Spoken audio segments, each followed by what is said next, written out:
Bonjour à tous, bienvenue chez Passeur de Conscience pour cette nouvelle vidéo. Alors aujourd'hui je fais suite à la dernière vidéo que j'ai fait sur le cœur conscient et l'amour inconditionnel. Je vais aborder un petit peu un sujet de notre époque et lié un petit peu à ce qui nous concerne.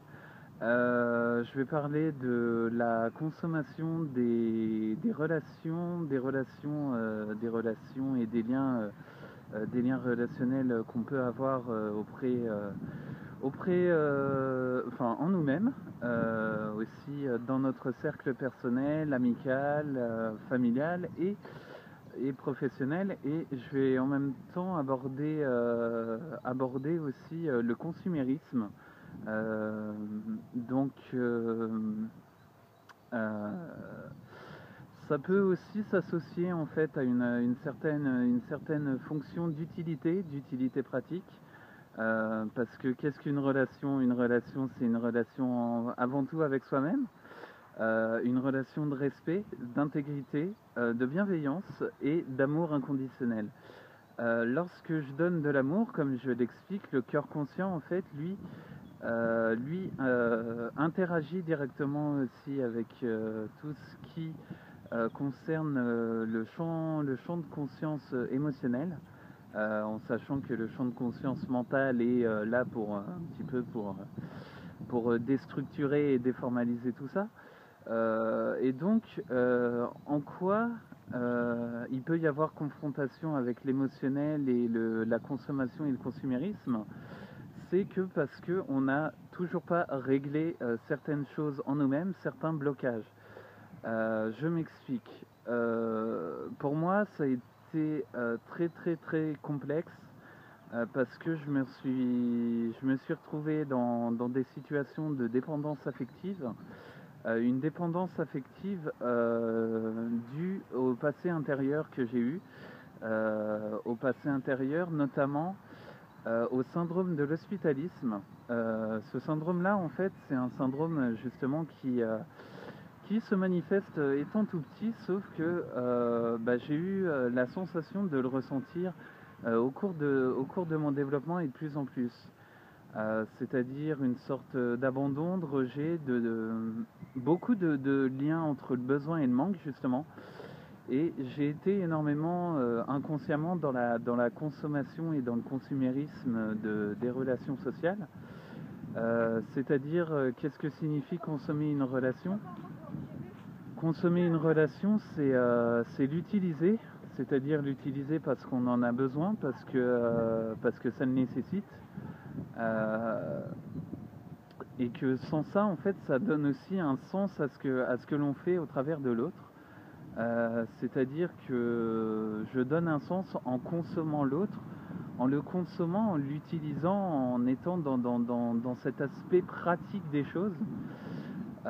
Est-ce que, après, ça s'apparente à de l'amour inconditionnel? Est-ce que j'aime inconditionnellement parce que je pratique cette consommation du lien avec la personne et de ce consumérisme intérieur qui est là, présent en moi, parce que je me consomme et je me consume aussi en le faisant.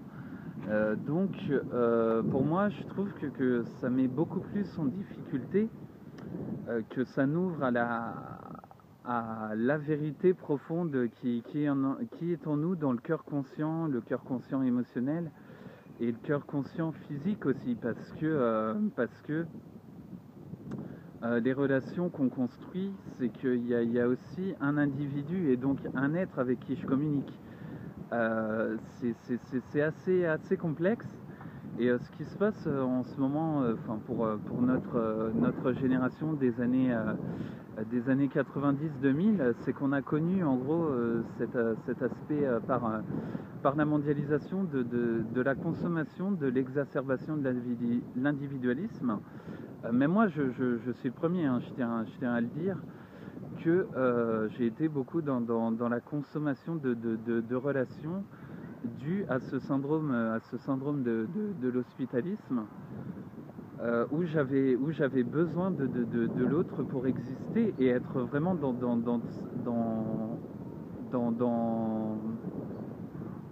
non plus dans la frustration ni dans la peur de ne plus être rien, de ne plus représenter quelque chose en fait. Mais je trouve qu'en fait, plus j'évolue là avec le temps, plus je comprends en fait que ça n'a aucune utilité, que c'est absurde, et que la relation peut très bien se formaliser en étant dans le cœur de conscience et en étant pleinement dans une relation avec l'autre, tout en étant soi-même. Et la frustration, elle vient uniquement de notre passé, intérieur, parce qu'on nous bloque, on nous dit énormément de choses, de respecter les règles, d'être à l'écoute, d'être présent pour les autres. Mais nous, est-ce que nous sommes présents en nous-mêmes? Est-ce que le cœur et le corps, pour le coup, le cœur et le corps sont véritablement en osmose, quoi, pour justement engager cette relation et non plus consommer et être dans ce consumérisme de relation. Parce que qu'est-ce que le consumérisme à la base? C'est purement et simplement l'utilisation par la transposition des choses. Je transpose parce que je n'arrive pas à débloquer une partie de ce passé intérieur qui est inconsciemment présent. Et quand je dis inconsciemment, c'est que, enfin voilà, ça n'est pas à notre vue, mais ça se ressent, le corps il réagit pleinement parce qu'il le sait, et sa vérité profonde s'accorde même avec le cœur de conscience, quoi. Et le cœur n'est jamais dans ce mensonge, parce qu'il est dénué de cela même. Il est dénué du mensonge parce qu'il voit purement et simplement l'absolu même de ces relations. Enfin, on prend les relations avec les enfants, les relations entre adolescents, c'est toujours je te consomme pour me consommer.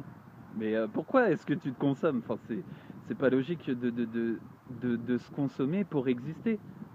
Pourquoi est-ce qu'on s'impose ça? Pourquoi est-ce que on rentre dans ce jeu du besoin et de la nécessité? C'est vraiment quelque chose qui est assez fondamental.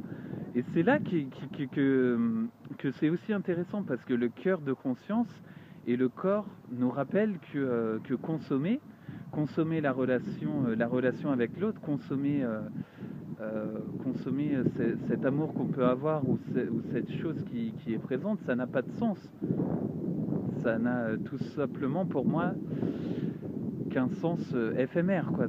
C'est vraiment éphémère, tandis qu'une relation entre cœur conscient, amour et corps, et le corps, c'est vraiment l'alignement de notre énergie et des énergies que nous émettons en nous-mêmes, et que le passé intérieur et ce qu'on y transpose, en fait, toutes les pratiques qu'on peut avoir au niveau social, amoureuse, sexuelle, c'est vraiment une transposition du schéma, selon moi, parental, qui nous a montré un petit peu quel genre de souffrance, de souffrance, de comportements violents, parce que, enfin, des comportements qui n'ont plus lieu d'être, comment ceux-ci sont subtilement venus inconsciemment s'implanter dans le cœur de conscience et dans le corps. C'est vraiment là que ça se passe. C'est comment l'amour et la souffrance s'associent ensemble pour ensuite venir dans le schéma inconscient nous montrer ce qui se passe. Et ce qui se passe, qu'est-ce que c'est purement et simplement un reflet de ce qu'on est, quoi. Donc quand on consomme une relation entre deux personnes, c'est qu'on a besoin de cette personne pour se satisfaire de ce qu'elle nous apporte, de se satisfaire de simplement l'utiliser, quoi. Utiliser la personne parce qu'on en a besoin. On reste tout le temps dans cette notion de besoin, de manque, et d'utilisation des personnes pour notre propre intérêt, quoi, sans forcément leur donner la possibilité d'être elles-mêmes. Donc c'est un peu ce qu'on donne, enfin je trouve, qu'on donne comme exemple à l'heure actuelle pour notre époque, quoi. Vraiment une mondialisation qui nécessite d'utiliser et de consommer les êtres sans forcément les écouter, quoi. Les écouter, les respecter, les comprendre aussi. Euh, c'est oui, quelque chose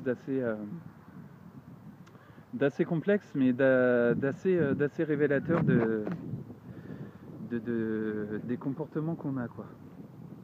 Donc après,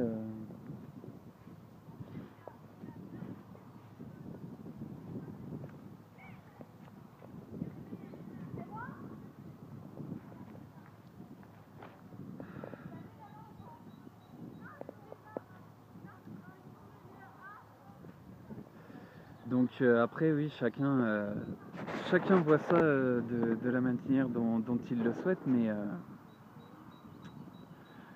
se consommer et se consumer pour exister et aussi avoir des pratiques qui se réfèrent au passé antérieur,